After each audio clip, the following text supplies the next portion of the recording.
Alright mate, just off. Hey guys, today we're going to do the Yeetus Deletus on this turbo and put a bigger one on.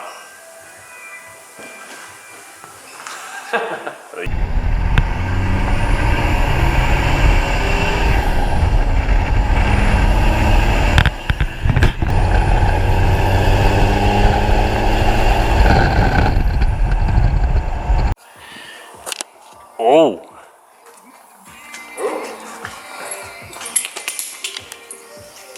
Turbo time, turbo time.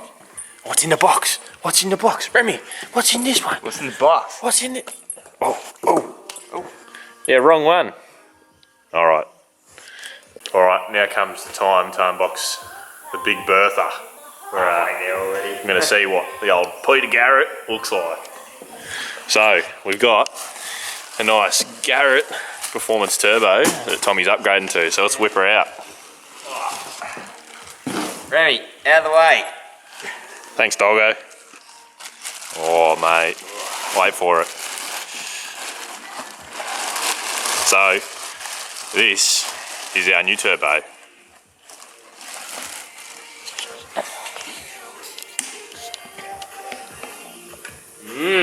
Would you look at that?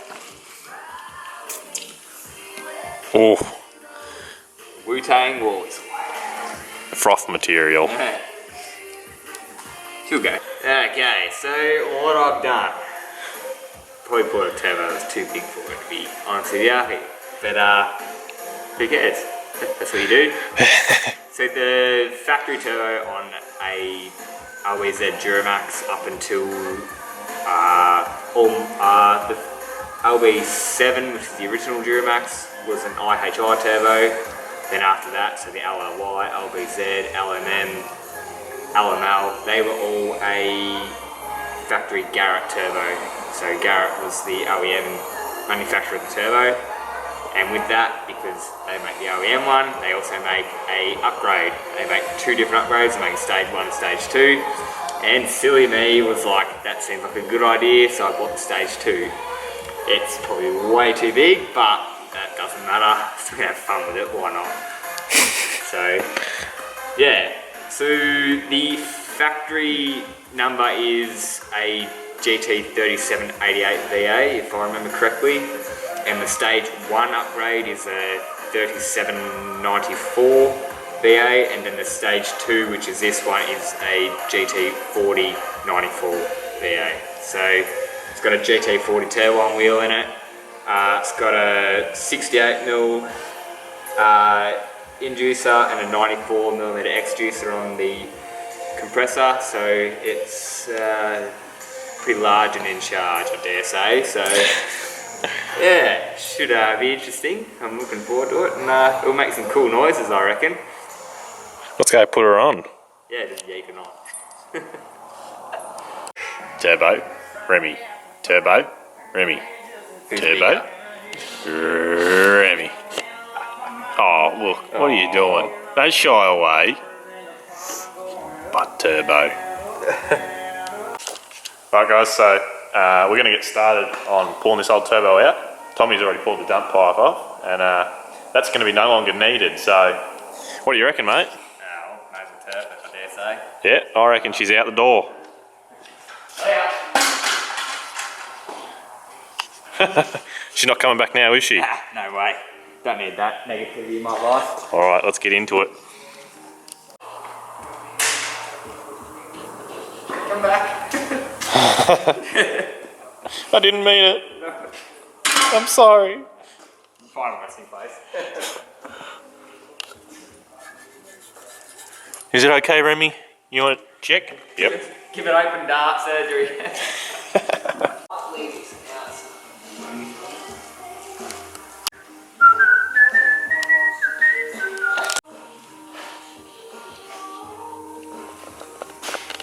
Definitely don't want this to come up in a hurry. No. They want to keep it stocked for the rest of their lives. Not with me around.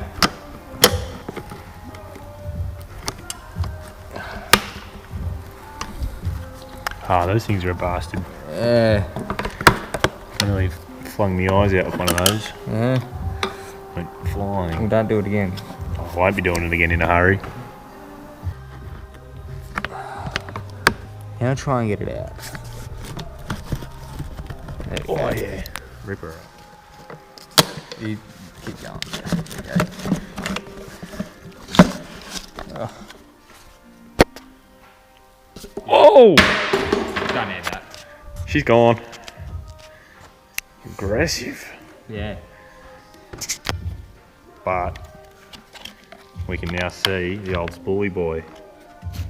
It's disgusting. It's not staying, is it?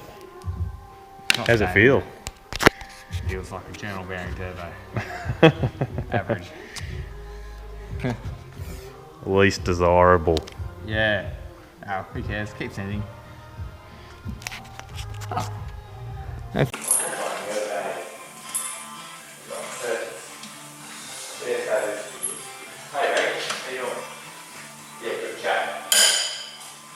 Mate, you just need some bigger muscles. Yeah. Oh, I just didn't want to break. It's fine, mate. That's what I'm here for. Here you go. Okay. Come on, I've got to help you with one thing and not break something. Yeah. I might as well. Alright, that's in the way. That. Heat shield. Yeah. 10 They're mil. little babies. Yeah, 10. Looks good from my house. Oh, he's. Nah. Come here, mate. Come No, I got it. Alright.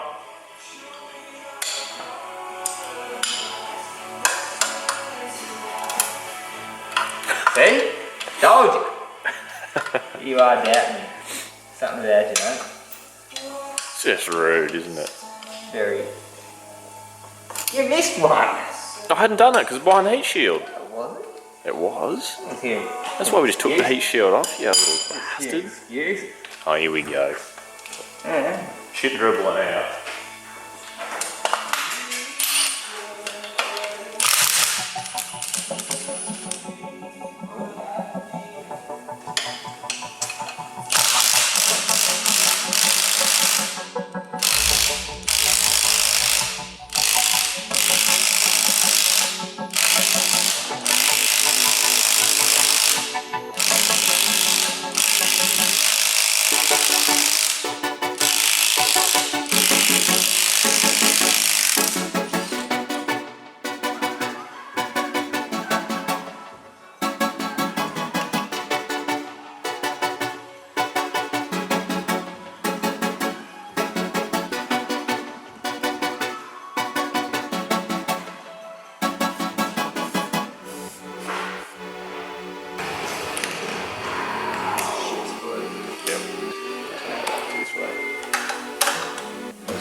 I reckon hold your leg. I reckon we'll be able to turn it. Yeah.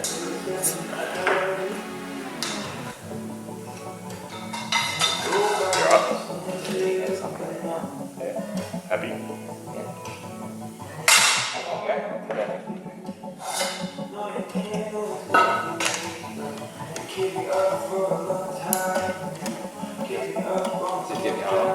The other one's pretty loose.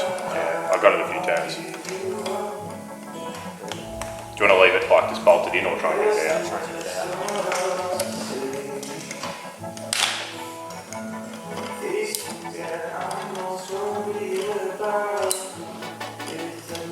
It's just that back one, because I had the uni on it, but you're trying to turn it, the uni can't rotate.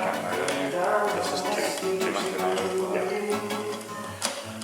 So now we've probably got the most difficult part about trying to undo the turbo is the pedestal bolts that bolt your housing down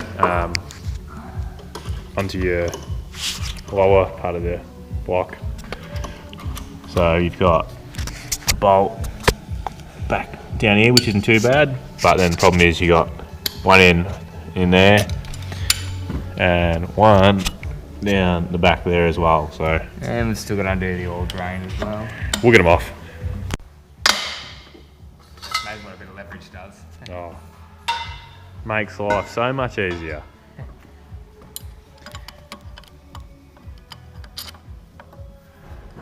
Just like that.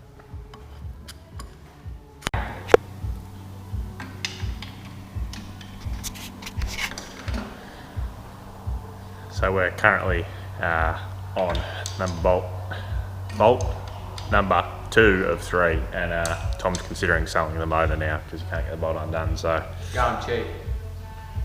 there might be a Duramax for sale after this, but we'll keep trying.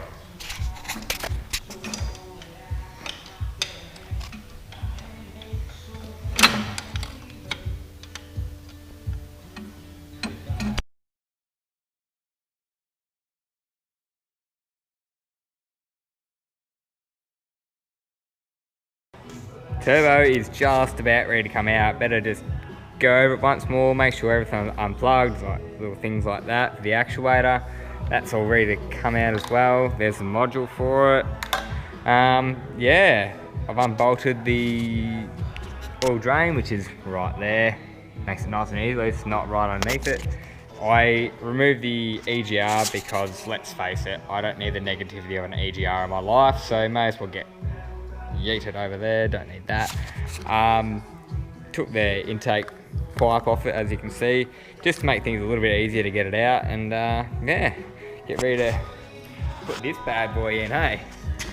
Oh yeah.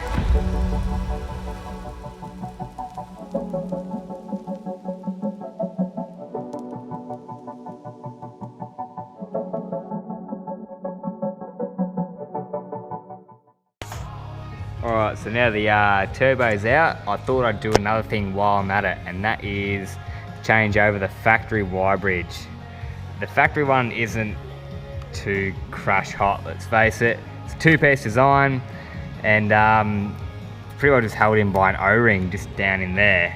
So, in my opinion, that's about as useful as an ashtray on a motorbike. As soon as you start turning a bit of boost up on it, they separate and you get boost leak, and then let's face it, it's not in the most easiest places to get to fix, so gonna eliminate that problem. And also, number 2 in my opinion is, once the charged air comes in from up here, it just goes straight to a flat wall. There's no flow benefit of a factory Y bridge on a Duramax, so may as well get rid of that and put something that is as useful as an ashtray on a motorbike, and that'll be this. It's a pusher intake Y bridge. It's a solid 1-piece design. It's quite nice. It cost me a bit to get it here from the States because that's where they're made. So yeah, I reckon that'll work heaps better than the factory one. So yeah, can't wait to put it in, and yeah, I'm looking forward to it. All right, we've had some success. Got the Y bridge out. So there we go, both intake manifolds are right there. Here it is. Pretty average looking. What do you expect? It's a factory item. So, as I was mentioning before, it's a 2-piece item. So it's only held in by 2 O-rings. Yeah, great. That's exactly what you want. It's not really good if you want to start putting a bit more than factory boost into them. And like I said to you before, it just comes up to a square edge once the charged air comes in from there. So there's no flow benefits to them in my opinion. But another thing I want to point out is, if you can see it, all the carbon build up in there. It's full of it. That's because of this. An EGR. They're no good. No good for your diesel. Maybe from an environmental aspect, they might be good. But to make your diesel car run efficiently, they're no good. The best way to get a diesel car to run efficient is have no restrictions. Anyway, especially turbo diesel. No restrictions from the air coming in, and no restrictions for exhaust gas going out. But now we've got plenty of environmental protections on them, like EGRs, and like now you got AdBlue and all that sort of stuff. DPFs on exhaust. Diesels are just getting choked up and not working efficiently as they could. All that just to meet emissions standards, but it is how it is, sadly. But yeah, now I'm not going to worry about having that on there. I'm going to put this new Y bridge on there and not worry about it, so it should be all go. Here we go. Got the new rubber seals in there, supplied by Pusher, ready to go in. I've cleaned up both flange faces on the intake manifolds, so that should provide a good seal. I've also cleaned out as much as the carbon build-up I could at the start of the intake manifolds, but that'll be fine. Should be good. This will be 10 times better than what was on there with the factory version. Okay, look at that. Wire bridge is in, all connected, everything. Got the air intake temperature sensor put in. All the bolts done up. There's 8 of them to do. There's 2 right underneath, but on the other side that are pretty hard to get to. But without the turbo in there, it's pretty easy to get to. So now that's all done and dusted, I reckon it's time to get the old Peter Garrett and plonk that in. Oh, new turbo's ready to go on. All drains all bolted up because you can't do that on the motor. It's down here, not under there. It's a bit hard to get to. Water feed is on. So yeah, go get it bolted in, I reckon.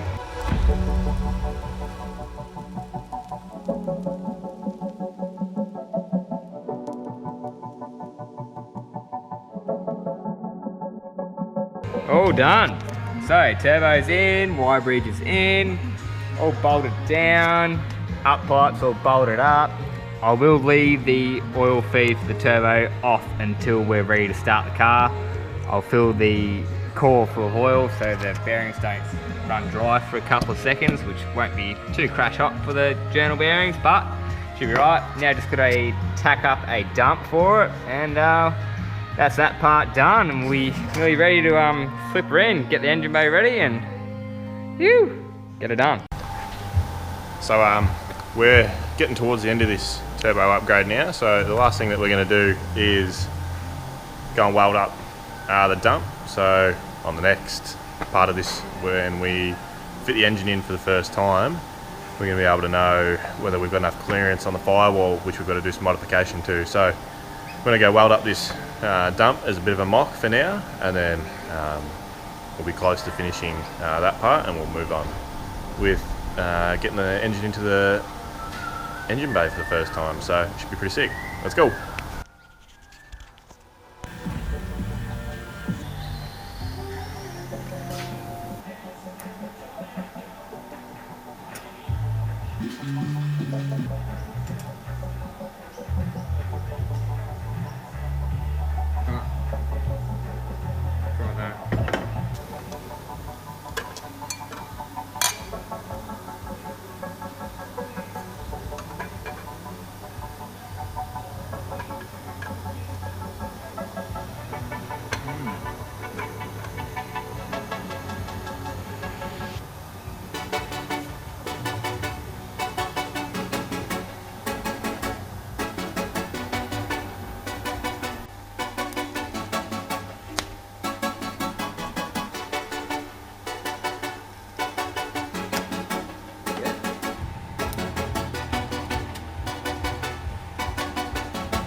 Through.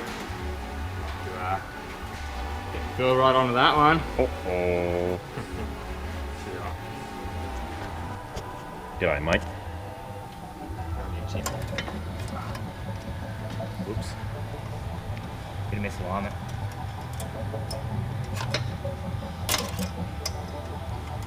A lot of misalignment. Come off.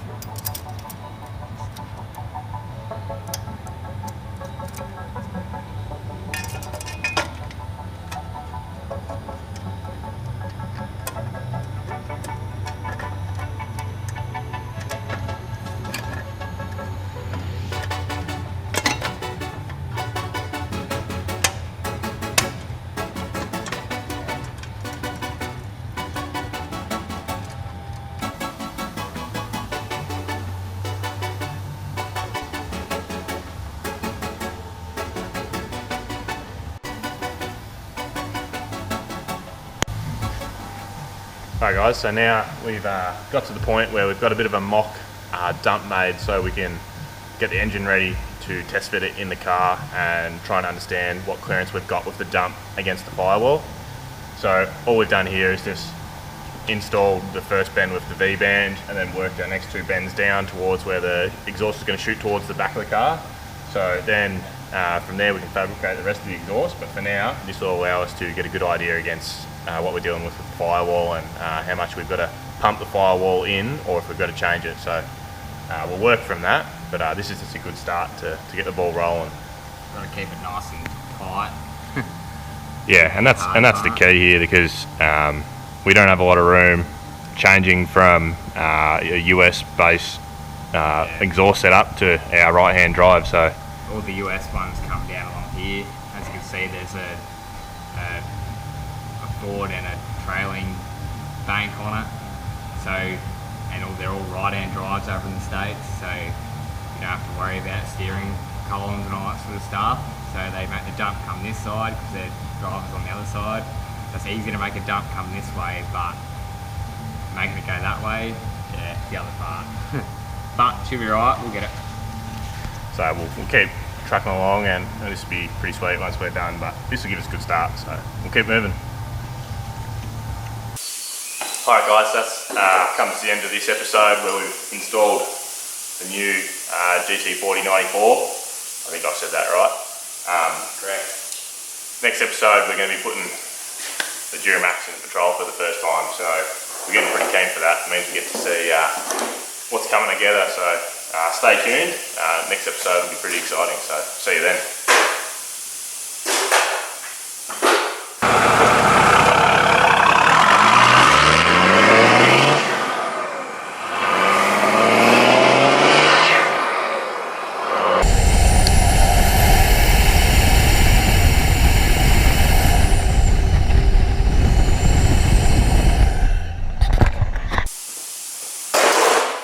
Alright, home diggity dogs, that's the last episode for this one until we start putting this thing in the car. Cheers. Yeah, that's what I meant.